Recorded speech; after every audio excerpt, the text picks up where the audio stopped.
Eh, bueno, primero, antes que nada, agradecerles a todos los que están hoy presentes aquí a través de Zoom, en sus casas, o en sus trabajos, o en sus unidades académicas, o donde fuese que estén. Muchas gracias por estar.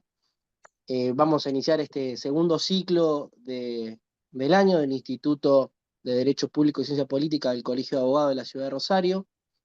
Decir también que este ciclo que hoy iniciamos se organiza en conjunto con el Grupo de Estudios e Investigaciones Arturo Enrique Sampay, dependiente del Centro Renato Treve de la Universidad Nacional de Rosario, radicado, afincado en la Facultad de Derecho.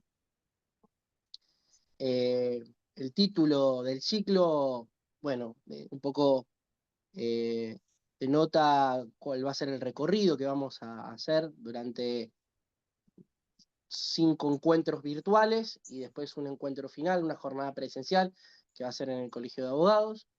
Eh, el título es Democracia Comunitaria, Fundamentos, Experiencias y Desafíos.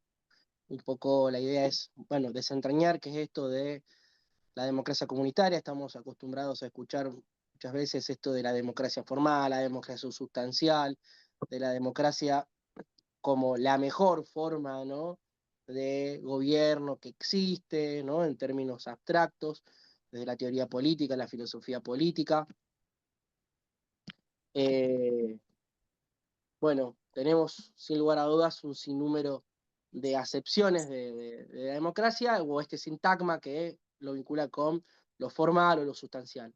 En este caso, la idea es hacer una nueva propuesta o traer toda una tradición que tiene que ver con eh, lo comunitario, la comunidad, no ya la sociedad, no la democracia social, que también es una de las tantas acepciones que se le permite, digamos, acompañar a la idea fuerza de democracia, tanto en tanto forma de gobierno, sino también esta idea de lo comunitario, de la comunidad.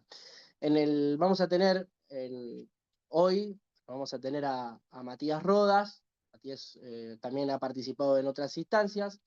Matías nos va a compartir hoy una ponencia, una presentación que refiere a una respuesta del peronismo a la democracia liberal, y esta es a partir de eso el desarrollo que viene trabajando Matías sobre la Constitución del Chaco de 1951, o la Constitución de la llamada también provincia Presidente Perón, y el doble voto sindical. Matías es magíster en Historia, es licenciado en Estudios Políticos, becario doctoral en el Instituto de Estudios Históricos de la Universidad Nacional de 3 de Febrero, investiga las elecciones en territorios nacionales y las nuevas provincias durante el peronismo clásico. Su labor investigativa se inscribe en el campo de la historia política y ha participado en congresos, además de publicaciones académicas, reuniones científicas vinculadas con este tema y otras inquietudes dentro de las ciencias sociales y las ciencias humanas. Ahora, un ratito, Mati, ya te dejo con la palabra, pero comentarles a todos que a través de este enlace en el cual se incorporaron hoy, el día 25 de septiembre nos vamos a encontrar con el doctor Carlos Bukovac en una charla que lleva por título Los proyectos de representación política comunitaria en el siglo XX. En el tercer encuentro, el 9 de octubre, también todo a la misma hora, a 19 horas, el constitucionalismo comunitario, orígenes, desarrollo y porvenir, con quien les habla, Juan Facundo Besón. En el cuarto encuentro virtual nos vamos a encontrar con eh, Sebastián Iglesias. Sebastián Iglesias nos va a compartir una ponencia con un título que se llama La colaboración social como matriz de pensamiento, una ruptura epistemológica. Es así el título, de acuerdo a la obra, un gran investigador de la obra de Figuerola, el gran politólogo y abogado que participó en el gobierno de Perón y, bueno, que ha escrito ese célebre libro, La colaboración social en Hispanoamérica. En el quinto encuentro virtual nos vamos a encontrar con la doctora Solange Delanoa, eh, repasando algunas cuestiones vinculadas con Estado, soberanía y democracia. Y como último, ese va a ser el 6 de noviembre con la doctora Delanoa, Y para finalizar la jornada, que va a ser presencial, como antes le dije, jueves 20 de octubre a las 19 horas, en el auditorio del Colegio de Abogados de Rosario. Bueno, vamos a encontrar con el doctor Alberto Vuela, recibido con su título de doctor en en la Universidad de Sorbona en París, con bajo título de Teoría del Peronismo, y lo va a acompañar Martín Miguel Ayerbe, del cual va a desarrollar una ponencia sobre el modelo argentino. Así que bueno, comentado en lo que se trata el ciclo, y esperando y en la expectativa de que le sea de interés a todos y provechoso, ya sin más preludio lo dejo a Matías, abrazándolo a la distancia y saludándolo para que comience hoy, ahora con su ponencia. Gracias Matías, gracias a todos por estar en este ciclo, en este inicio de ciclo. Bueno, muchas gracias Facundo y a Colabro por organizar este ciclo y dejarme participar en él. Como decías en la presentación, estudio o me dedico a estudiar cuestiones referidas a la historia política del peronismo. En particular, a lo que me dedico es a estudiar los territorios nacionales, espacios geográficos durante el peronismo clásico, entre el 46 y el 55. Rápidamente, paso a explicar qué es esto, que no necesariamente todo el mundo está al tanto de qué son o qué fueron, mejor dicho, los territorios nacionales. La Argentina que conocemos actualmente, constituida por 23 provincias y un distrito federal, es un espacio administrativo político formado hace muy poco tiempo. En el 91 termina de formarse de esa manera, incluso más tarde con la Ciudad Autónoma de Buenos Aires, 95, 94. Eh, entonces, la Argentina tal cual la conocemos hoy es de muy reciente. La administración política del territorio era distinta anteriormente. Tenemos las originales 14 provincias, así estaba conformada la Argentina en sus inicios. De hecho, la Buenos Aires que conocemos ahora tampoco es la Buenos Aires de ese momento, ¿no? Si nos remontamos a la época de Rosas, por ejemplo, la Buenos Aires de hoy es un mínimo porcentaje lo que era en ese momento. Entonces, ¿cómo se va construyendo esa nueva Argentina? Bueno, esa nueva Argentina se construye en gran medida luego de la llamada conquista del desierto, en la cual el Estado Nacional, ya formado como Estado Nacional, incorpora para sí a determinados territorios, espacios geográficos, al noreste y al sur del país, los incorpora al Estado Nacional. Esto es, toda la Patagonia y la parte noreste del país, que hasta el momento no formaban parte del Estado Nacional, se incorporan a él luego de la llamada conquista del desierto. Luego de esta campaña militar, en 1884 se hace una ley del Estado Nacional, el Congreso Nacional la sanciona, por la cual todos estos espacios se incorporan al Estado bajo la forma administrativa de territorios nacionales. No se incorporan como provincias, como lo eran Buenos Aires, Santa Fe, Córdoba, Entre Ríos, Corrientes, Jujuy, Salta, Santiago del Estero, Tucumán, La Rioja, Catamarca, San Juan, Mendoza, San Luis, sino que se incorporan como territorios nacionales. Esto es, no van a ser provincias autónomas federales, sino que van a ser territorios nacionales incorporados al Estado federal de una manera unitaria. ¿Por qué de manera unitaria? Porque estos territorios van a ser administrados directamente por el Estado Nacional. El Estado central es el que administra estos espacios. ¿De qué manera es el Estado Nacional el que designa, por ejemplo, el gobernador de cada territorio? ¿Cuáles son los territorios nacionales? En el noreste, Formosa, Chaco y Misiones. La Pampa y en el sur, toda la Patagonia. Neuquén, Río Negro, Chubut, Santa Cruz y Tierra del Fuego. Estos territorios nacionales, de nuevo, son administrados de manera unitaria, es el Estado central el que los administra, el que designa a su gobernador, el que se encarga de la recaudación de impuestos. Los habitantes de estos espacios son ciudadanos incompletos de la nación. ¿Por qué son ciudadanos incompletos? Porque no participan, no eligen a su gobernador en primer lugar, se lo designa el Estado Nacional, no participan de la elección de presidente de la nación, no participan de la elección, no tienen representación en el Congreso Nacional. El Congreso Nacional solamente están representadas las 14 provincias históricas. Los territorios nacionales no tienen participación en el Congreso Nacional, ni tampoco tienen un parlamento, una legislatura local. Los territorios nacionales no tienen, no tienen representación parlamentaria ni nacional ni local.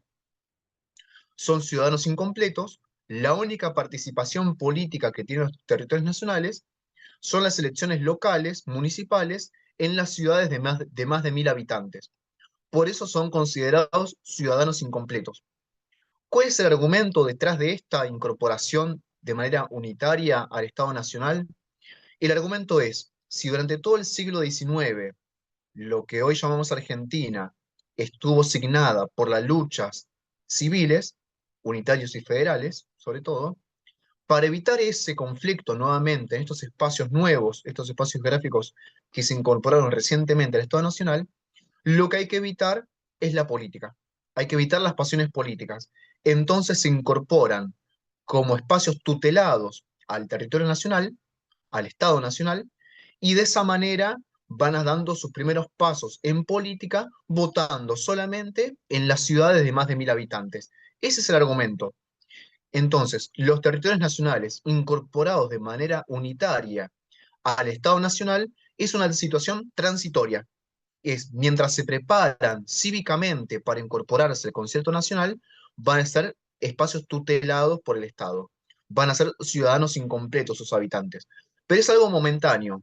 La ley 1532 del año 1884, la que organiza, administra y crea los estados, los territorios nacionales, lo que establece es que esta situación de tutelaje se va a modificar de acuerdo a el crecimiento demográfico de los territorios nacionales. O sea, cuando un territorio cumpla determinados requisitos en torno a la cantidad de habitantes, se van a ir habilitando paulatinamente distintos derechos políticos para sus habitantes.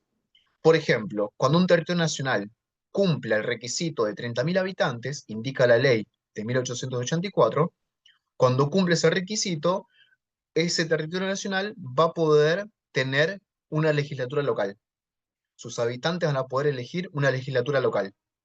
Cuando un territorio nacional consiga por censo nacional 60.000 habitantes, ese territorio nacional va a ser convertido en provincia.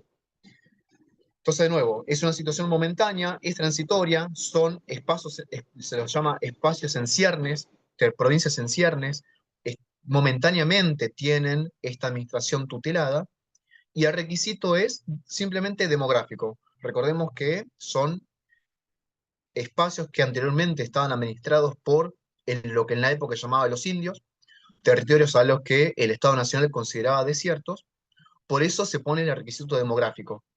Suponiendo que ese requisito demográfico va a tardar mucho tiempo en cumplirse. No obstante lo cual, la ley es de 1884 y en los primeros años del siglo XX ya muchos territorios cumplen el requisito de 30.000 habitantes y, por ejemplo, con el censo de 1902, 1904, 1912, se ve que muchos territorios no solamente cumplen los 30.000 habitantes, sino que, por ejemplo, La Pampa y Chaco, Chaco y Misiones cumplen el requisito de 60.000 habitantes. Entonces, lo que tocaría en ese momento es convertirlos en provincias. Lo que no indica la ley de 1884 es de qué manera ejecutar esta conversión en provincias o esta provincialización. La ley no lo indica, dice cuáles son los requisitos, pero no indica de qué manera se lo va a llevar adelante. Entonces, va a quedar a criterio de cada gobierno cómo hacerlo.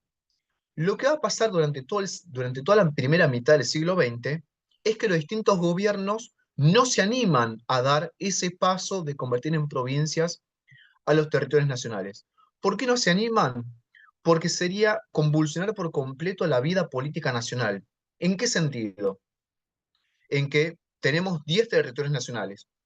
Si se incorporan esos 10 territorios a las elecciones, hay que ver cómo votan, hay que ver el impacto de esa cantidad de votos que en la primera mitad del siglo XX es 1 millón total de habitantes. Entonces, ¿cómo afectaría ese millón de habitantes, ese millón de votantes nuevos en las elecciones presidenciales? Ese es el primer temor. El segundo temor es cómo impactaría ese millón de nuevos habitantes en el Congreso Nacional. Quizás en la elección de presidente no afecta demasiado 1 millón nuevo de votos, teniendo en cuenta que en ese momento votan 14 millones aproximadamente en total del país. Pero ¿qué pasa en el Congreso Nacional? En el Congreso Nacional, en la Cámara de Diputados, se incorporan los diputados de acuerdo a la cantidad de habitantes. O sea que los diputados por estos territorios nacionales serían proporcionales a su cantidad de habitantes, lo cual afectaría la composición interna de la Cámara de Diputados, aunque no tanto. El principal problema de incorporar a los territorios nacionales a la vida política nacional es en la Cámara de Senadores. En la Cámara de Senadores, la cual representa a las provincias, independientemente de su cantidad de población, ahí sí, incorporar 10 territorios nacionales como provincias sería casi duplicar la cantidad de senadores de la nación. Si había por 14 provincias y un distrito federal, ahora habría por 24. Entonces, ahí hay un problema, que sería modificar por completo la composición de la Cámara de Senadores. Entonces, por estos tres temores, la aplicación o la modificación que podría causar la incorporación de 1 millón de habitantes nuevos en la elección presidencial, la modificación que podría causar en la Cámara de Diputados Nacionales y sobre todo las modificaciones que podría generar en la Cámara de Senadores, ningún gobierno de la primera mitad del siglo XX, radicales, irigoyenistas, anti-irigoyenistas, alvearistas, conservadores, ningún gobierno se anima a dar ese salto de incorporar a los territorios nacionales como provincias. Si bien la mayoría de ellos ya cumplía el requisito demográfico de 60.000 habitantes para convertirse en provincia, como lo dictaminaba la ley, ningún gobierno se animaba a dar ese salto. No obstante lo cual, hubo durante esos años muchos proyectos de ley para convertirlos en provincias, muchos proyectos de distintos partidos políticos, el Partido Socialista, los radicales, radicales unionistas, radicales irigoyenistas, radicales alvearistas, radicales de la Concordancia, el Partido Conservador, distintos partidos políticos y distintos proyectos del Poder Ejecutivo Nacional proponían distintas leyes para convertirlos en provincias. No obstante lo cual, ninguno de estos proyectos de ley tiene éxito en la Cámara, en las cámaras. De hecho, ni siquiera llegan a discutirse en la Cámara, en el recinto, estos proyectos. Todos estos proyectos pasan directamente a las comisiones, ya sea la Comisión de Asuntos Constitucionales o la Comisión de Territorios Nacionales, donde duermen en el sueño eterno de las comisiones en esos ámbitos. Llegado el peronismo al gobierno, la situación cambia. Ya con el golpe de Estado de 1943, el golpe de la Revolución de Junio, hay un cambio en la política hacia los territorios. Si los gobiernos anteriores lo que hacían era constantemente prometer la provincialización, el gobierno de la Revolución de Junio deja de hacer esas promesas y lo que empieza a hacer es poner énfasis en el desarrollo económico y administrativo de los territorios nacionales. ¿De qué manera? Bueno, incorporando dinero del Estado Nacional para la elaboración o la administración de caminos, la construcción de escuelas, de hospitales, elevando la calidad de vida de sus habitantes y fomentando el desarrollo económico y administrativo de los territorios nacionales. Una vez ganada la elección por Juan Perón, en el 46, esta política del Estado Nacional se amplía. Los territorios nacionales van a ser incorporados en los planes quinquenales para el desarrollo regional y local. Se continúa y se aumenta la cantidad de obra pública del Estado Nacional en los territorios nacionales. Y al mismo tiempo que se desarrolla, si se quiere, esta ciudadanía social de los habitantes de los territorios nacionales, al mismo tiempo el peronismo lleva adelante una estrategia de ir habilitando paulatinamente distintos derechos políticos para los territorianos. Por ejemplo, la reforma constitucional de 1949 lo que hace es establecer que la elección de presidente y vicepresidente de la nación va a ser sin colegio electoral, o sea que va a ser elección directa, y va a ser a distrito único, ese distrito único conformado por las provincias, la capital federal y los territorios nacionales. O sea que a partir de la reforma constitucional de 1949, los territorios nacionales, sus habitantes, van a estar habilitados para votar en la elección de presidente y vicepresidente de la nación. Un salto político enorme. Pocos meses antes de la elección de noviembre de 1951, en julio de ese año, se sanciona una nueva ley electoral.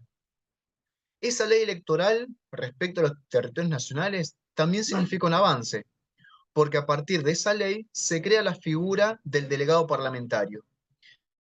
¿Qué es el delegado parlamentario? Es una figura del territorio nacional que lo representa en la Cámara de Diputados Nacionales con voz y sin voto. Esa es la innovación en el 51 creada por esta ley electoral. La figura del delegado parlamentario, una figura para la Cámara de Diputados con voz y sin voto. Dependiendo de la cantidad de habitantes de cada territorio, les va a tocar elegir un delegado o dos, eso dependiendo de la cantidad de habitantes.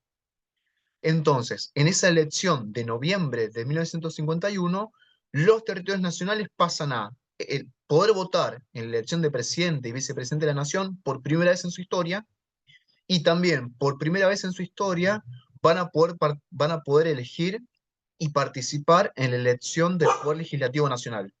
Van a elegir delegados parlamentarios. Al mismo tiempo, hay una tercera innovación o un tercer avance en los derechos políticos de los territorios nacionales. Esto es que La Pampa y Chaco, dos de los territorios nacionales, van a ser convertidos en provincia por el peronismo. Esto que dijimos, que distintos gobiernos radicales, conservadores, no se animaban a dar el salto político de convertir en provincias a los territorios nacionales, el peronismo salva esa duda, ese conflicto, provincializando paulatinamente. En 1951 provincializa a Chaco y La Pampa. En 1953 provincializa a Misiones. Y en 1955 provincializa a todos los territorios nacionales restantes. Formosa, Neuquén, Río Negro, Chubut, un territorio nacional nuevo que se había creado en el 43, Comodoro Rivadavia, Santa Cruz y Tierra del Fuego. Lo interesante de esta última provincialización es que se crea una nueva provincia, que es la llamada provincia Patagonia, la cual incluye a Santa Cruz, Tierra del Fuego, las islas del Atlántico Sur y la porción antártica. Todo eso en una sola provincia llamada Patagonia, porque en ese momento Tierra del Fuego tenía pocos habitantes. Entonces, para salvar eso, lo que hacen es unirla a Santa Cruz. Bien, yendo específicamente al tema que nos convoca el día de hoy, que necesitaba hacer esta explicación sobre los territorios nacionales para que se entendiera. En el 51 dijimos, Chaco y La Pampa son convertidos en territorios nacionales, en provincias, perdón. Pasan de ser territorios nacionales administrados enteramente por el Estado Nacional, pasan a ser provincias. Esto es en julio del 51. Con lo cual, en la elección nacional de noviembre de ese año, Chaco y La Pampa participan como provincias. Entonces, sus habitantes van a elegir presidente de la nación y también van a elegir convencionales constituyentes, porque si son provincias, ahora el siguiente paso es que cada provincia sancione su propia constitución nacional. Eso es lo que hacen en esa elección de noviembre del 51. Tienen que elegir convencionales constituyentes. En total tienen que elegir 15 cada una. Y en ambos casos, tanto en Chaco como en La Pampa, la totalidad de los 15 convencionales constituyentes van a pertenecer, los electos, van a pertenecer al Partido Peronista, ¿no? La elección se va a hacer por circunscripción electoral, o sea que cada provincia se va a dividir en 15 circunscripciones y el que obtenga la mayoría de votos en cada circunscripción va a obtener al convencional constituyente. En ambos casos, Chaco y La Pampa obtienen a los 15 convencionales constituyentes, con lo cual la constitución de ambas nuevas provincias se va a hacer enteramente con representantes del peronismo. Específicamente lo que quiero presentarles hoy es el caso de Chaco.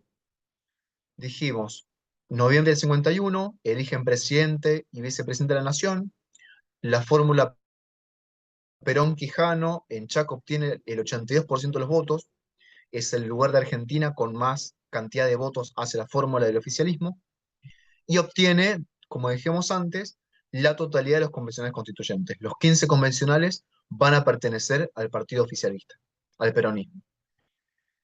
En muy poco tiempo, entonces, esto es noviembre del 51, Ese mismo año se reúnen los convencionales constituyentes en Chaco y realizan la Constitución Nacional. Esta Constitución Nacional, que se realiza muy rápido, tiene mucha influencia de la Constitución Nacional de 1949. O sea, los derechos sociales son incorporados tal cual en esta Constitución. El derecho de la ancianidad, la niñez, la familia, la educación, la cultura, los llamados derechos sociales, son incorporados dentro de esta Constitución Nacional. Entonces, ahí no hay innovación, es casi textual lo que se copia de la Constitución Nacional. Pero sí hay una innovación, hay varias innovaciones a nivel político. La primera innovación es que esta Constitución para la nueva provincia, una de las cosas que hace es ponerle un nombre a la nueva provincia. Lo que se dice en la Convención Constituyente es que Chaco, el nombre Chaco, no representa nada. Es el nombre de un accidente geográfico. Así como está el Chaco en Argentina, está el Chaco boliviano, está el Chaco paraguayo, porque es un accidente geográfico. Entonces lo que proponen es ponerle un nombre a la provincia que haga referencia efectivamente a la provincia. Como la provincia fue convertida en tal, dejó de ser un territorio nacional bajo el gobierno justicialista, lo que deciden los convencionales constituyentes es ponerle por el nombre Presidente Perón. El ex territorio de Chaco va a pasar a llamarse Provincia Presidente Perón. Esa es la primera innovación. La segunda innovación va a estar en el preámbulo de esta Constitución Nacional. Es un preámbulo muy interesante. Comienza diciendo: nos, los representantes del pueblo trabajador de la provincia Presidente Perón. Entonces, ahí haciendo una referencia explícita a pueblo trabajador. No, de nuevo, es una concepción totalmente distinta. La Constitución del 49 no lo establecía de esa manera. Es una innovación que se plantea en la Constitución de Chaco. Entonces, a finales de 1951, cuando se sanciona esta Constitución, su preámbulo establece: nos, los representantes del pueblo trabajador de la provincia Presidente Perón, poniendo al sujeto trabajador como el sujeto pueblo. Y la siguiente innovación política, la más fuerte y la más discutida por la oposición, va a ser el artículo 33 de esta Constitución de la provincia Presidente Perón.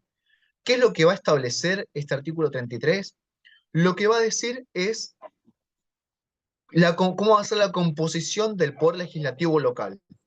Va a decir: en Chaco va a haber una legislatura unicameral, en esta provincia Presidente Perón, va a haber una legislatura unicameral, formada, no va a haber diputados y senadores, va a haber una legislatura unicameral formada por dos vías. Va a haber 30 representantes. 15 de ellos van a ser elegidos por los partidos políticos, según indica la ley Sáenz Peña y la ley electoral del 51. Los otros 15 legisladores van a ser electos de otra manera. Y acá viene lo interesante. Esos 15 legisladores van a ser elegidos solamente por los miembros de las asociaciones profesionales, es decir, los sindicatos, y los candidatos solamente pueden pertenecer a tales entidades. O sea, solamente votan los afiliados a sindicatos y solamente pueden ser candidatos los afiliados a sindicatos. Esta es la innovación que plantea esta Constitución de la provincia Presidente Perón en 1951.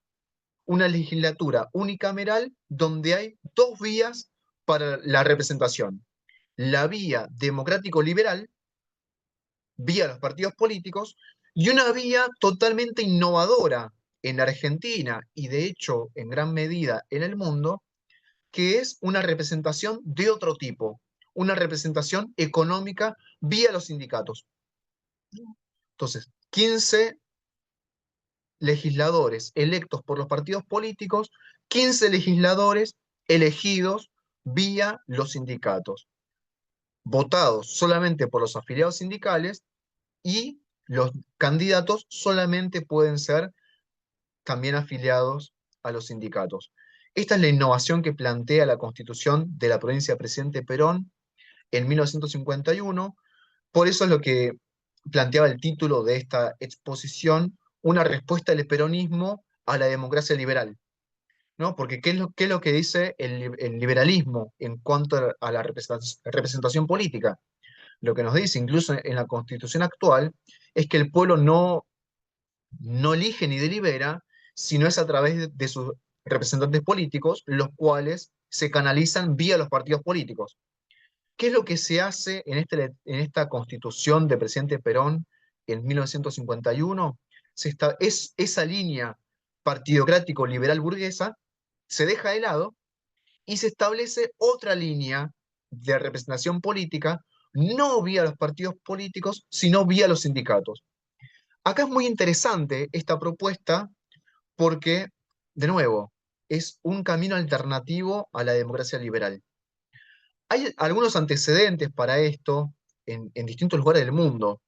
Por ejemplo, los FASI en Italia tienen alguna similitud. Los sindicatos tenían poder político, tenían representación política, no obstante lo cual lo que pasaba en la Italia de Mussolini es que estaba el sindicato único, controlado por el Estado. El caso de Argentina en este momento son los sindicatos libres. La España, la España de Franco, la Portugal de Salazar de ese momento, tenía cierto atisbo de corporativismo, no obstante, nuevamente con un rol importantísimo del Estado, el sindicato único. Había antecedentes, por ejemplo, en Yugoslavia. La Yugoslavia del mariscal Tito tenía cierta representación económica, había una doble vía para la representación, vía los partidos políticos y lo que se llamaba en ese momento una democracia polivalente.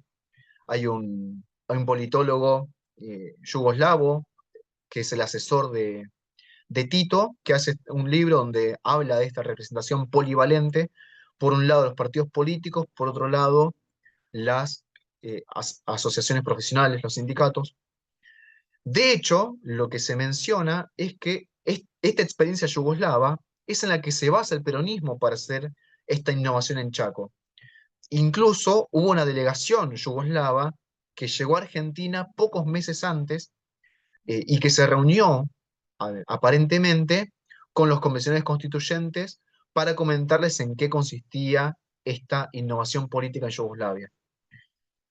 Esta visita no está registrada en la Cancillería, no está registrada, el Ministerio de Relaciones Exteriores no la registra a esta visita. Sí hay, por ejemplo, la CIA tiene un registro de estas comunicaciones de Yugoslavia con Argentina, hablando de esta representación económica. Entonces, ahí está lo interesante, no que un registro oficial, pero sí por vías extraoficiales hay un registro. Pero de nuevo, qué es lo interesante de esta innovación de la constitución de presidente Perón? La innovación es que se establece una representación política, político-partidaria, y una representación política, político-sindical, económica. Esto es en 1951, la provincia se organiza finalmente en 1953. En 1953 se van a elegir las autoridades de la nueva provincia. O sea, se va a elegir gobernador, se va a elegir poder legislativo provincial, los representantes al poder legislativo nacional, o sea, diputados y senadores.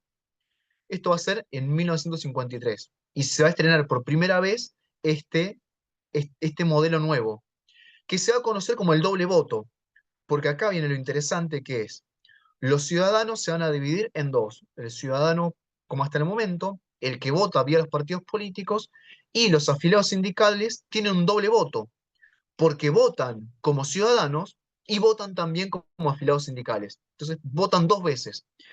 Van a estar sobre representados. Entonces, por eso esta idea del pueblo trabajador, que la parte se transforma en el todo. Esta idea, nosotros en el castellano tenemos la idea de pueblo, pero por ejemplo en el latín hay dos acepciones de pueblo, populus y plebs, ¿no? La parte y el todo.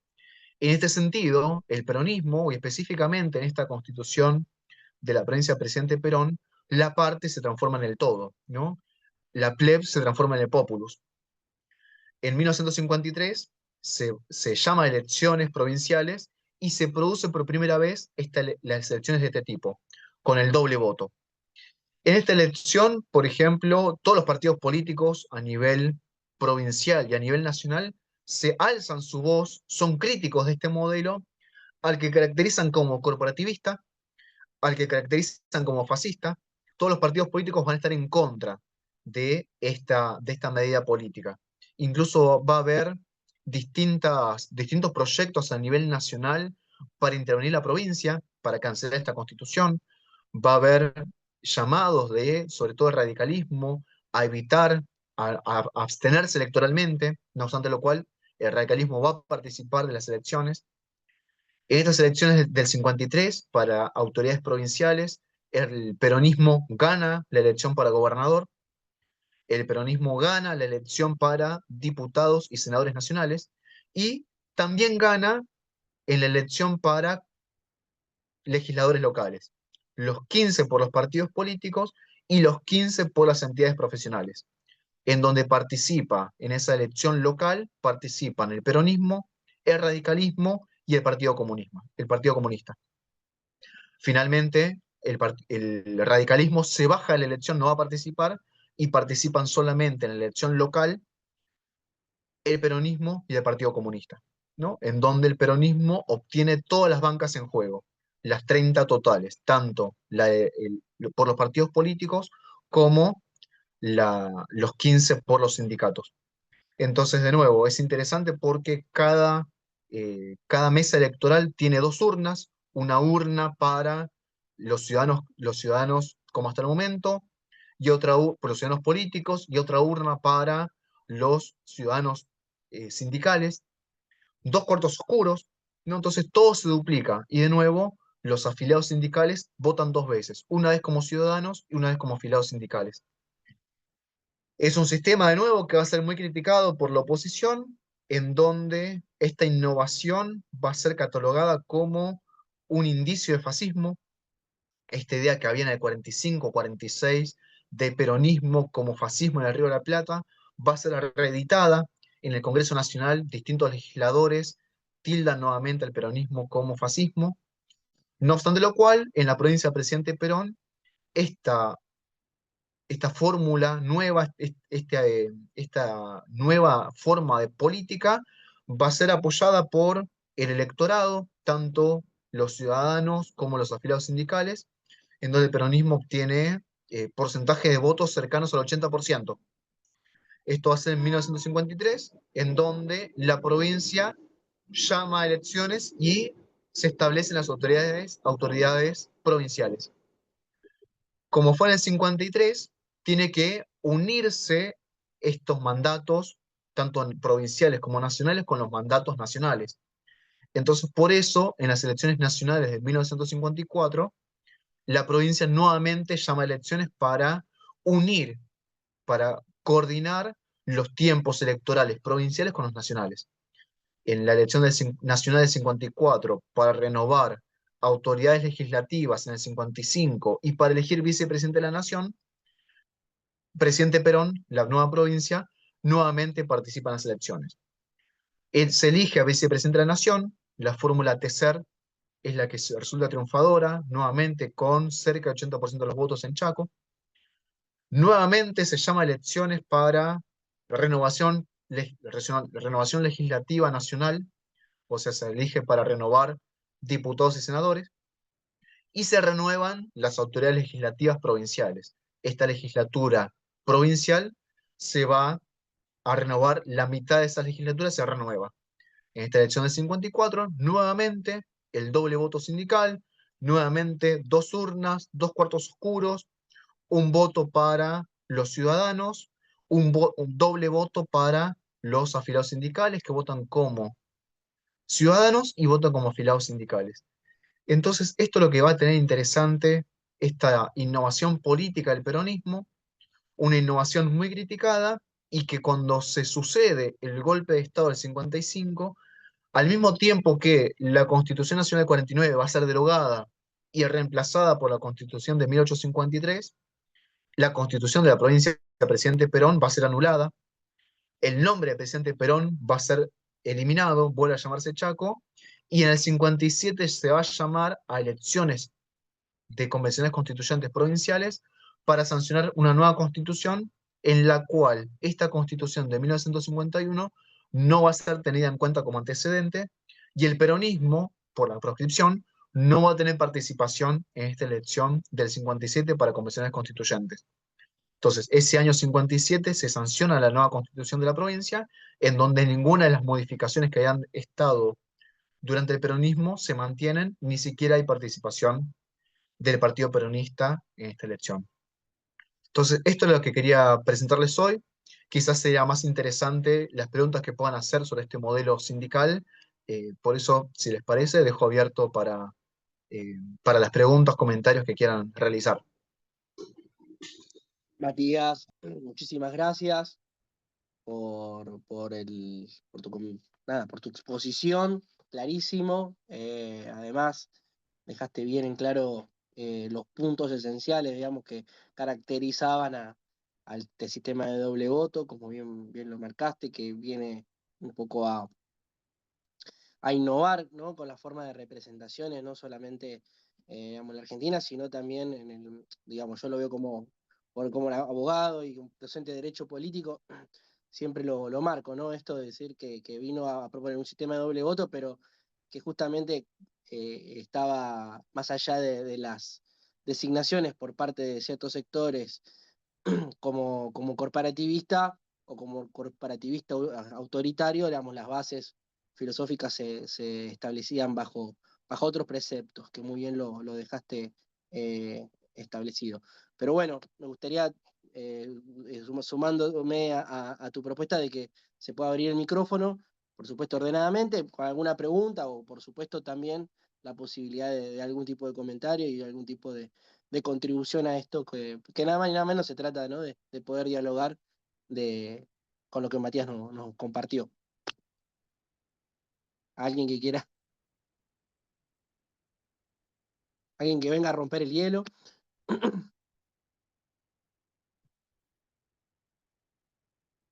¿Fuiste muy claro, Mati? No, bueno, a ver. No tengo micrófono. A ver, ahí hay un Santiago, no tengo micrófono, pero quisiera preguntar a la oradora, Matías, si Evita tuvo participación en la construcción de este sistema de representación sindical, porque bueno, acá lo que comenta Santiago, que bueno, que sí tuvo en la Constitución del 49. Yo sé algo, pero Mati, desarrollalo esto, el rol que tuvo Evita, ¿no? En esta sanción de esta Constitución de la provincia de Perón, provincia del Chaco. Bueno, bárbaro, bárbaro. Gracias por la pregunta. Y después estaba Miguel también, Miguel Miño quería preguntar también, así que ahora respondo esto y después Miguel puedes perfectamente preguntar o comentar. Bueno, sí, efectivamente, algo que no mencioné en la exposición, Eva Perón tiene una función fundamental en todo esto. ¿Cómo se activa el proceso de provincialización de Chaco y La Pampa? Este proceso se activa vía una carta de Eva Perón al Congreso Nacional donde solicita que Chaco y La Pampa sean convertidas en provincias, ¿no? Eva Perón visita previamente Chaco y La Pampa años anteriores, se reúne con distintos referentes del movimiento obrero de los territorios y la convocan a Eva, la llaman a Eva para solicitar la provincialización. Y de nuevo, en el 51, el proyecto de provincialización de Chaco y La Pampa se origina en una carta de Eva Perón al Congreso Nacional. Esa carta de Eva Perón al Congreso Nacional va a ser oída por el Partido Comunista, el cual presenta un proyecto de provincialización como parte del partido oficialista, el cual se discute en la Cámara de Diputados, en donde no hay, en esa Cámara de Diputados, donde hay mayoría absoluta, el peronismo en el 51 tiene mayoría absoluta, o sea, puede sancionar las leyes que quiera. No obstante lo cual, la ley va a debate y hay un debate fuertísimo, sobre todo con el radicalismo, principal exponente de la oposición por número en ese momento, donde el radicalismo lo que critica del proyecto de provincialización es que sea acotado a Chaco y La Pampa.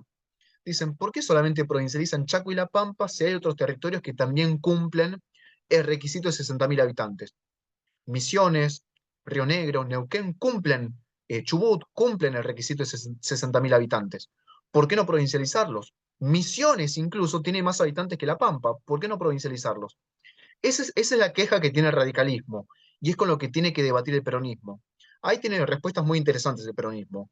La primera es que el peronismo está optando por una provincialización escalonada para no, para no modificar por completo el tablero político de la Argentina. Lo que dicen, vamos a provincializar paulatinamente. Y además tiene una respuesta en la que dice, ¿por qué ustedes el radicalismo ahora nos dicen de provincializar todos los territorios si cuando fueron gobierno no lo hicieron? Desde 1912 en adelante, el radicalismo fue gobierno, tuvo mayoría en la Cámara de Diputados, no en senadores, pero sí en diputados, y ni siquiera fueron discutidos estos proyectos. Entonces, ¿por qué no hicieron ustedes la provincialización? Porque ahora nos critican a nosotros que la encabezamos. Entonces, para ir directamente a la consulta de Santiago, efectivamente, Eva Perón tiene un rol fundamental en Chaco y La Pampa. En Chaco, la provincialización va a ser gracias a Eva Perón.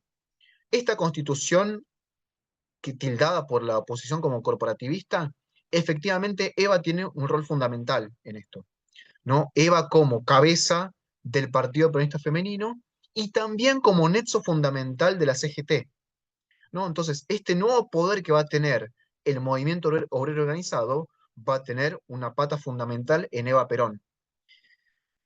Y acá hay algo muy interesante, que tampoco lo mencioné antes, que es un poco la explicación que tengo para por qué se establece este modelo político sindical en Chaco.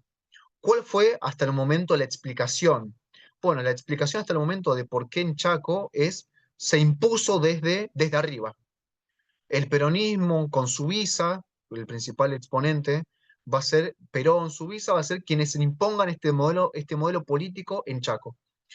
Esa fue la visión que en el momento y que distintos académicos actualmente dicen de por qué la razón de este modelo político sindical. El problema que veo en esta explicación es que no explica por qué empieza entonces esto en Chaco y no en otro lado. Si es una reforma que viene desde arriba, ¿por qué desde arriba se elige Chaco y no La Pampa? Por ejemplo, ¿por qué se elige Chaco y no Buenos Aires, donde el peronismo también con Mercante y luego con Aloe tenía mayoría absoluta? ¿Por qué Chaco? Entonces, esta explicación desde arriba no me explica el por qué en Chaco.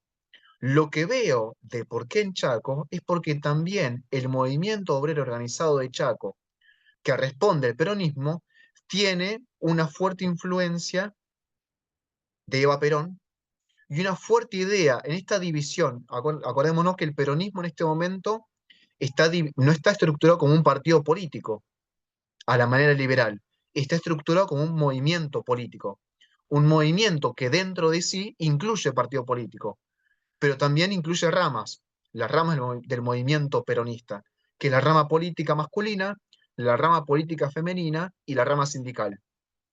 Lo que veo en el caso específico de Chaco es que el movimiento obrero organizado de Chaco, de vertiente peronista, está jugando una pulseada política contra la rama política del peronismo y que aprovecha este impulso que viene de parte de Eva Perón, en donde Eva Perón tiene una fuerte influencia en la rama femenina y en la rama sindical, para imponerse por sobre la rama política del movimiento peronista. Eso es lo que veo respecto a Eva Perón, al movimiento obrero organizado y al por qué Chaco y por qué en ese momento. Gracias, Mati. Miguel, ¿vos querías comentar algo o preguntar? Bueno, Ahí utilizá el abrí el micrófono, micrófono. Miguel. Sí. Ahí va. Dale, dale. Ahora, Santiago, vamos con la otra pregunta. Buenas tardes, profesor Rodas, y buenas tardes a los demás participantes. Y gracias al Colegio Público con todas estas actividades, ¿no es cierto?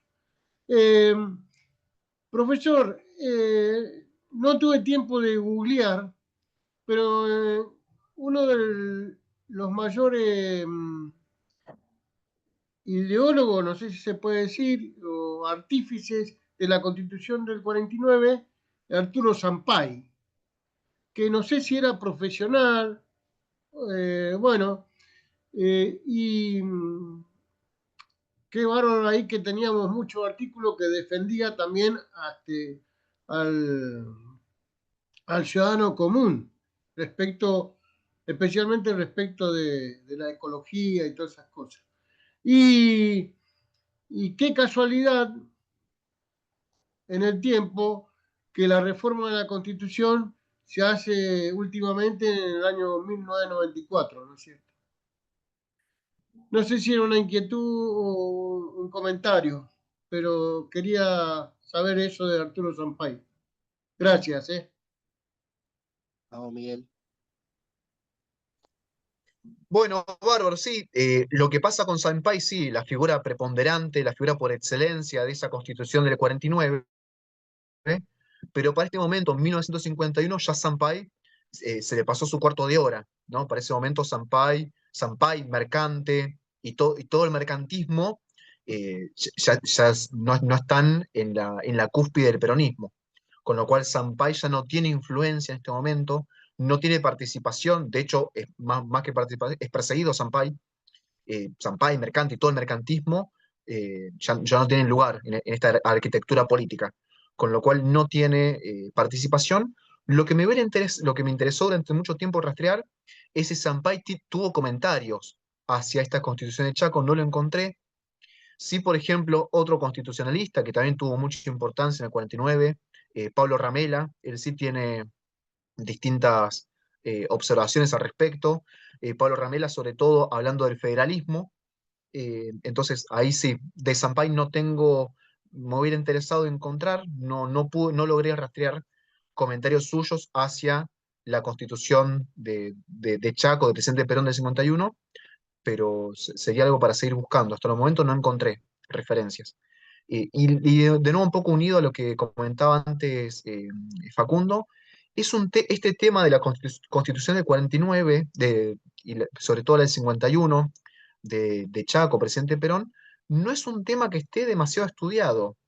Es una innovación política increíble, ¿no? Es una innovación política total y no está estudiada ni en el campo de la historia, ni en el campo de las ciencias políticas. No soy especialista, pero intenté buscar mucho en el campo de las ciencias jurídicas, el constitucionalismo y demás. No encontré que hubiera referencias a este momento. Corregime, Facundo, pero no encontré. No es algo muy estudiado, quedó más que nada para el olvido.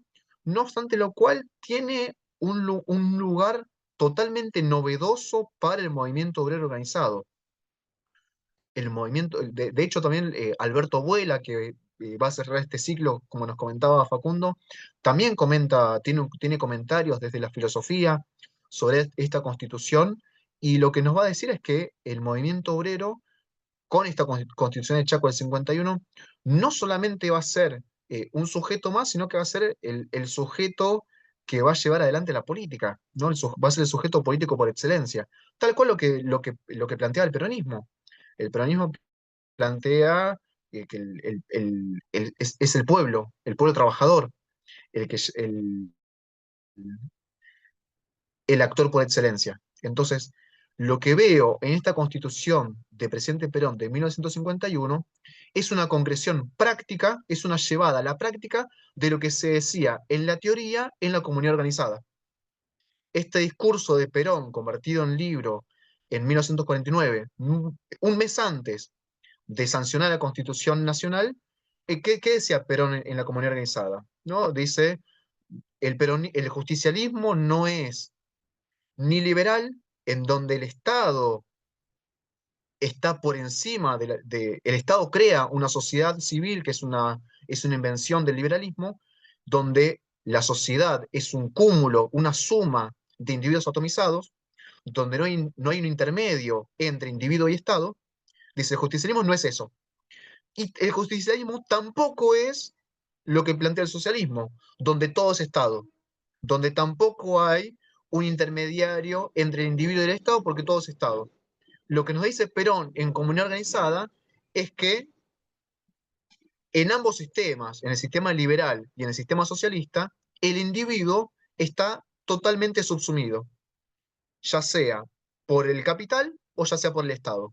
En cambio, en el justicialismo, lo que dice Perón es que nadie se realiza en una comunidad que no se realiza. En esta comunidad organizada, lo que plantea es la preponderancia de las llamadas organizaciones libres del pueblo, en donde lo que plantea es que lo natural es la comunidad, no la sociedad, que es un artificio del liberalismo. ¿Qué es la comunidad? Es la composición con entidades intermedias entre el individuo y el Estado. Por ejemplo, el gremio. Por ejemplo, la familia, la sociedad de fomento.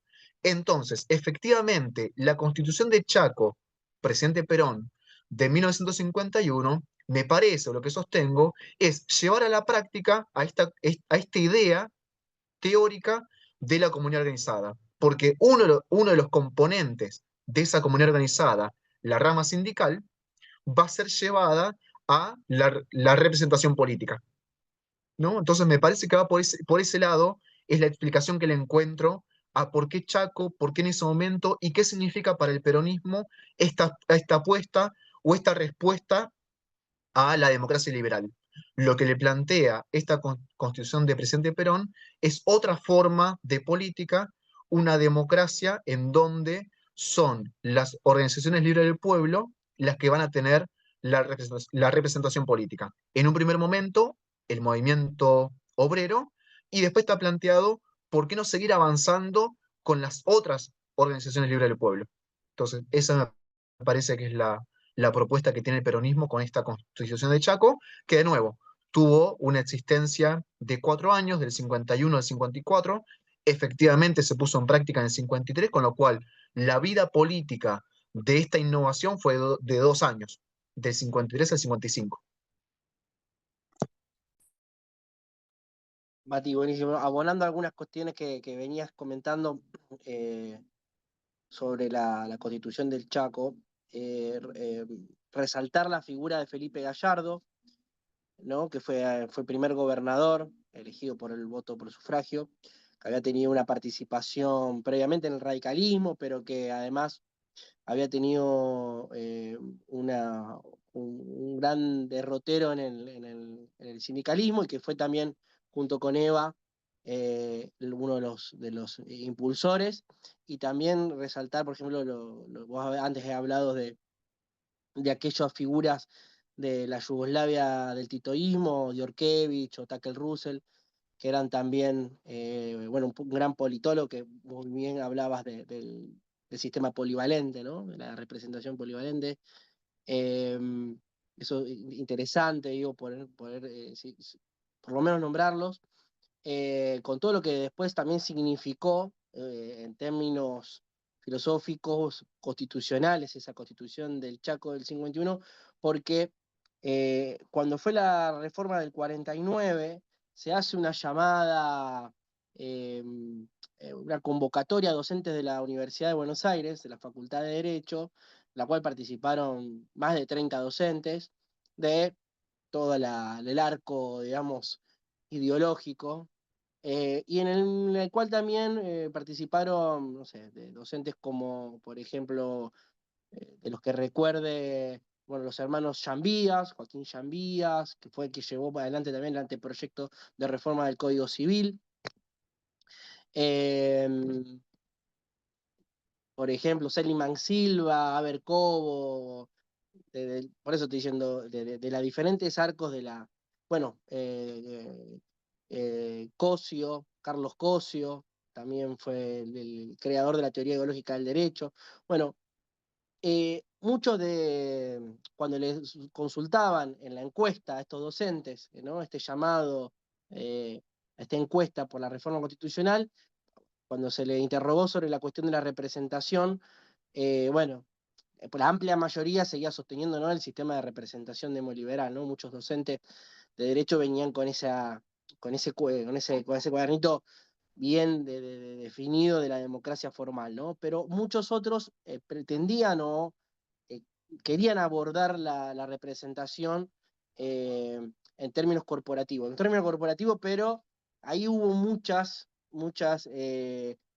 posturas, interesante poder leerlo de primera mano, de cada una de las posturas, pero hay desde el voto familiar, o por ejemplo, críticas muy agudas, por ejemplo, de Ibarbúren, Carlos Ibarbúren, al sistema de representación demoliberal, porque él tiene una obra, tiene dos obras, una específicamente sobre la reforma constitucional, que la escribe allá por finales de la década del 30, sobre la incorporación, por ejemplo, del voto corporativo, del voto familiar, por ejemplo, Segovia trabaja mucho el tema este de la cuestión del voto familiar, que también estaba en la Constitución de Irlanda, una constitución de sesgo católico también de la década del 30.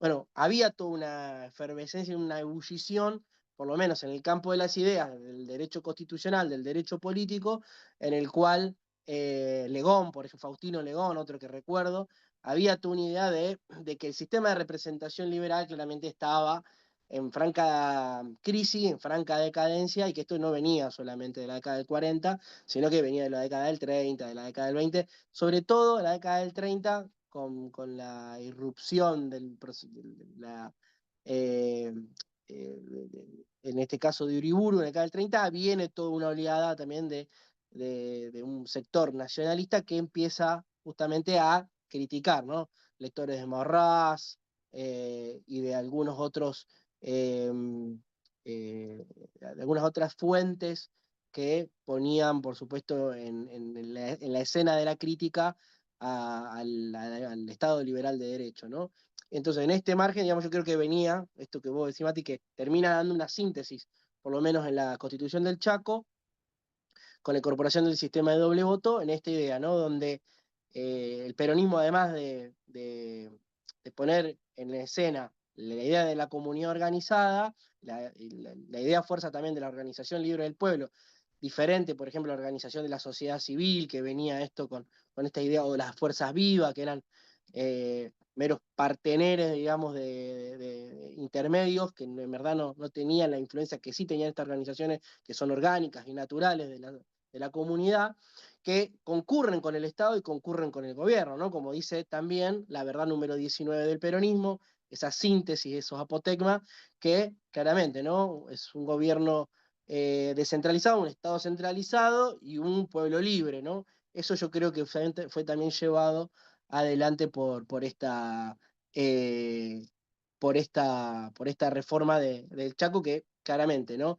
Innova, y desde hasta el día de la fecha vemos que cuando se lo aborda muy por arriba la Constitución de 1949 y las reformas sucesivas en las diferentes constituciones provinciales, cuando abordan la del Chaco muy por arriba, hacen referencia al corporativismo autoritario, de raíz fascista, donde claramente si uno va, por ejemplo, hay un libro de Roberto de Jesús Salazar, acá lo tengo, que es muy interesante, que es El Chaco del Territorio Nacional a Provincia Autónoma. En la última parte se dedica específicamente a desarticular toda esta idea, ¿no? De encontrar un punto, como puntos de conexión o puntos de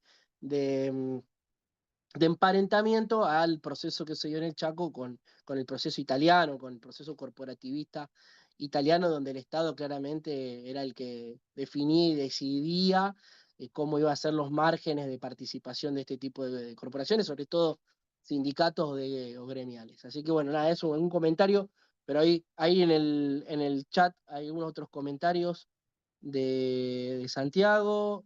Santi dice, bueno, se puede llegar a suponer que se realizó en Chaco, además, para y por la proyección hacia el Paraguay y la política de integración regional del peronismo. Eso es una pregunta. Y después hace un comentario, ahora te digo, Mati, para que comentes eso. Comentario nomás, estuve mirando el flyer de todo el programa, y la fecha de la jornada dice 20 de octubre y creo que debería decir 20 de noviembre. Acá, sí, es verdad. Sí, ese es un flyer viejo, después se modificó, es verdad. 20 de noviembre es en el que se cierra la...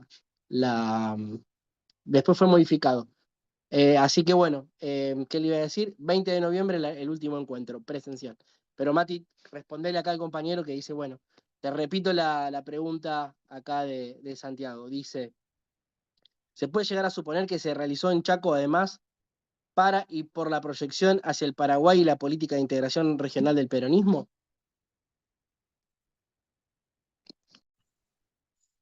Bueno, está interesante esto de la cuestión de la cercanía a Paraguay. No tengo referencias a esto, pero nos faltan estudios sobre peronismo, la relación de peronismo y Paraguay.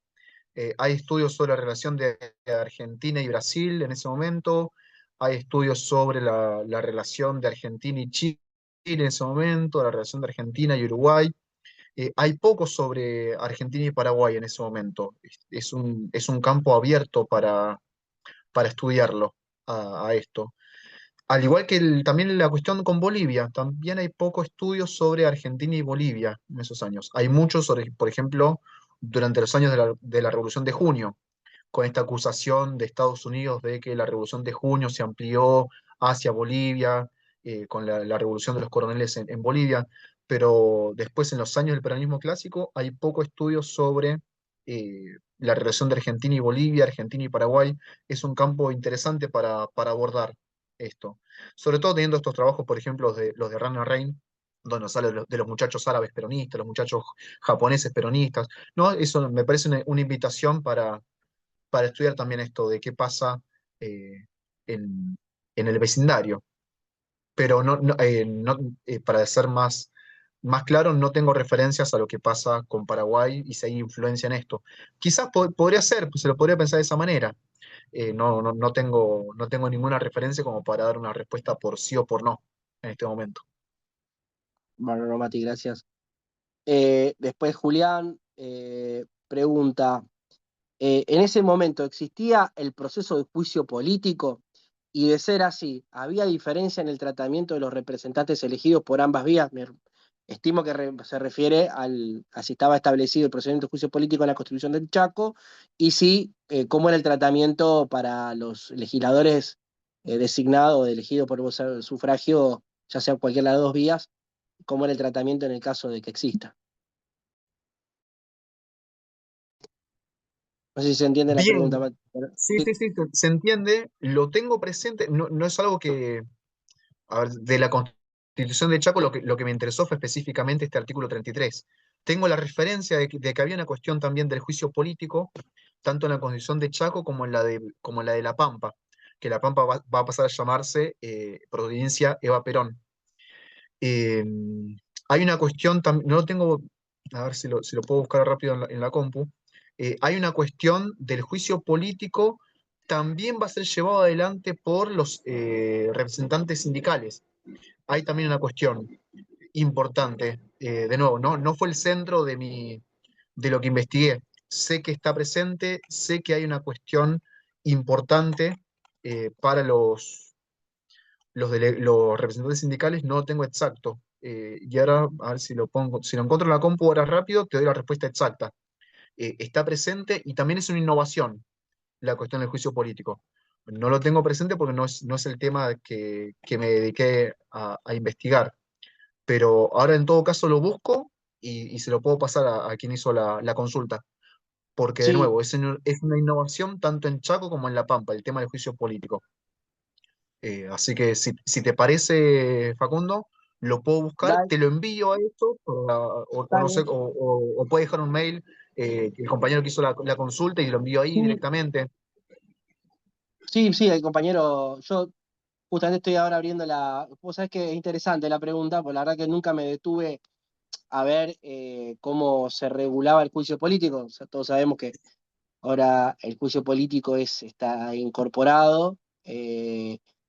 Vamos a buscarlo rápidamente también. Acá bueno, mientras tanto, dejamos el micrófono abierto para poder, sí, para poder charlar. Pues fíjate que, si les parece, leo acá, el artículo 33 dice lo siguiente, digo, para empezar. El poder legislativo se ejercerá por una Cámara de Representantes, cuyo número será de uno por cada 14.500 habitantes o fracción que no baje de 7.500. Después de la realización de cada censo general, la legislatura fijará la representación con arreglo a aquel, pudiendo aumentar, pero no disminuir, el número de legisladores. La mitad de la representación será elegida por el pueblo de la provincia, dividida esta en circunscripciones como número de legisladores componga esa mitad. La otra mitad de los representantes será elegida por los ciudadanos que pertenezcan a las entidades profesionales que se rigen por la Ley Nacional de Asociaciones Profesionales, que eso hay que hacer un decreto de ley que, o sea, entendamos, 2 de octubre de 1945 se sanciona el modelo sindical argentino, la 23.852 del 45, que es la primer ley, que estableció en lo que hoy entendemos como modelo sindical argentino, ¿no? Con el sistema de unicidad promocionada. Eh, y repito, ¿no? La Ley Nacional de Asociaciones Profesionales, debiendo estar integrada las listas de candidatos con miembros de dichas entidades, dividida igualmente la provincia en tantas circunscripciones como número de legisladores componga esa mitad. Cada miembro de la Cámara se 25 años, acá algunos requisitos de edad, la duración, el artículo 35 de 6 años, la incompatibilidad del cargo, el artículo 36, y ya,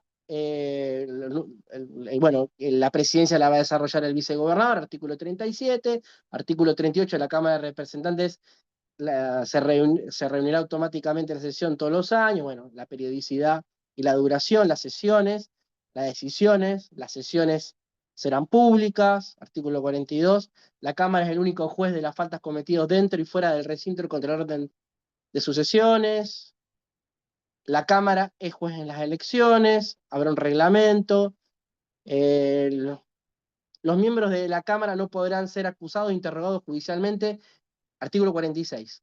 Los miembros de la Cámara no podrán ser acusados e interrogados judicialmente ni molestados por las opiniones o discursos que emitieran desempeñando su mandato. Toda ofensa dirigida contra un miembro de la Cámara o dentro o fuera de ella por causa de sus opiniones en el ejercicio de sus funciones o en el bueno, eso son cuestiones más que nada con fueros. Pero bueno, sigue. Sí, el artículo 97 y 107 es juicio político. 97. 97 al 107 habla de juicio político. Bien, claro, me imagino que ahí debe ser para todos los cargos electivos de Poder Ejecutivo. 97, lo tengo acá. Ahí está. Sección sexta, entonces el gobernador, vicegobernador y sus representantes legales, cuando ejercen el Poder Ejecutivo, los ministros y magistrados judiciales, así como todo funcionario que requiera acuerdo para su designación, están sujetos a juicio político. Bueno, ahí la sala acusadora nombrará la comisión. No dice nada específica, por lo menos lo que estoy leyendo así muy a vuelo de pájaro. No está diciendo, no hace ninguna referencia de diferenciación. Claro, eh, pero si no, en todo caso, ahí el Porque lo compañero tiene dejó como el mail en el legislador, chat. Claro, lo considera como legislador en su responsabilidad política, no en su cargo, digamos, no en tanto y cuanto representante sindical. exacto. Sí, sí, pero en todo Eh, caso, el compañero dejó el mail y en todo caso Dale, se lo bárbaro. envió el mail. Le mandamos después cualquier cosa a la Constitución, que es bastante clarita. Habían hecho otra pregunta más. ¿Saben si el Poder Judicial atinó a interferir en la innovación constitucional local? Si, Santi, vos te referías a si hubo algún tipo de presentación de inconstitucionalidad con respecto a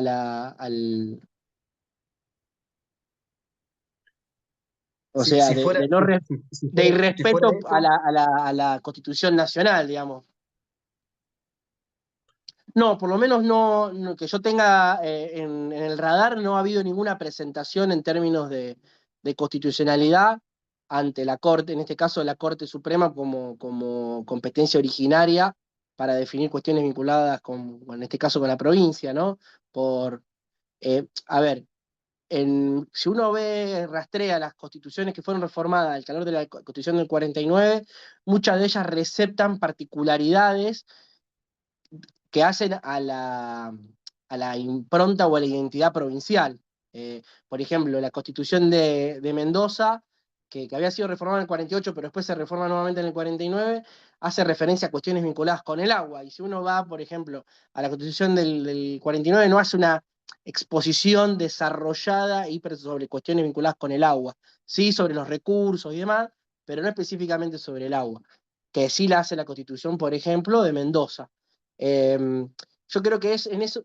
¿Por qué te digo esto? Porque creo que tiene que ver, vos Mati, cualquier cosa, yo lo veo desde el punto de vista jurídico, vos por ahí lo ves desde otro ángulo, pero creo que tiene que ver en parte, más allá de que sea un territorio nacional, tiene que ver con las atribuciones propias que los marcos provinciales no delegan en la nación, ¿no?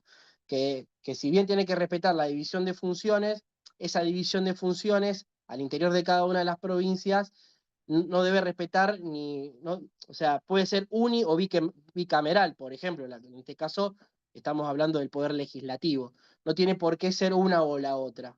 Por ejemplo, hay muchas provincias que tienen el sistema unicameral, y la nación tiene Cámara de Diputados y Cámara de Senadores. Entonces, en ese sentido, eh, no estaría la forma de organización, en este caso el Poder Legislativo, contrariando la Constitución Nacional, ¿no? Porque son además también atribuciones provinciales dentro de su marco autonómico que no debería o no contradicen a la Constitución Nacional. Lo veo yo así desde el derecho constitucional o el derecho político. Claro, entiendo, un control de constitucionalidad. Bueno, yo no vi presentaciones, pero sí estimo que viene por ahí la mano. ¿Alguna pregunta más? ¿Alguna comentario? Siendo las 20:21. Mati, no sé si querés cerrar.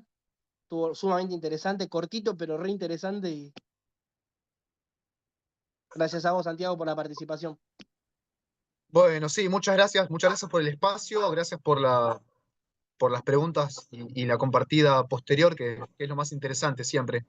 De nuevo, esta constitución de la provincia de Presidente Perón de 1951 nos da una pista, me parece, sobre esta idea de un peronismo planteado como un movimiento político que no es ni liberal ni es marxista, que es el movimiento justicialista completamente distinto a ambos, una tercera posición que no es equidistante de ambos,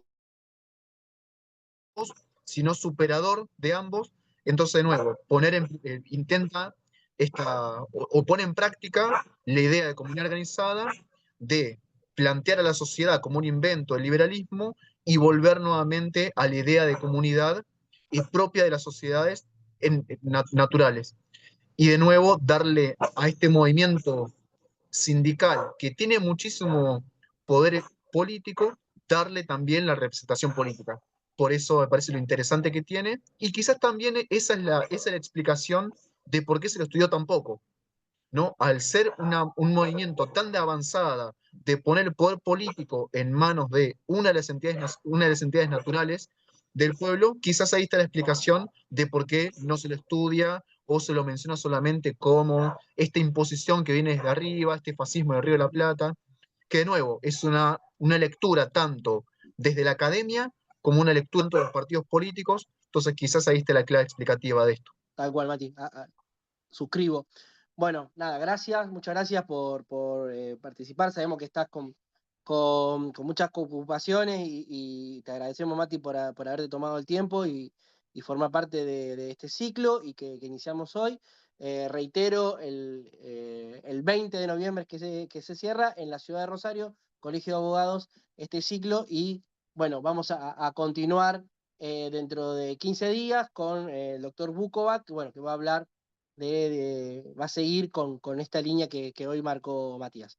Muchas gracias a todos. Va a quedar grabado el encuentro de hoy en el canal de YouTube del Colegio de Abogados de Rosario. Así que si lo quieren revisitar, pueden concurrir a ese medio. Muchas gracias a todos y que tengan muy buen inicio de viernes mañana.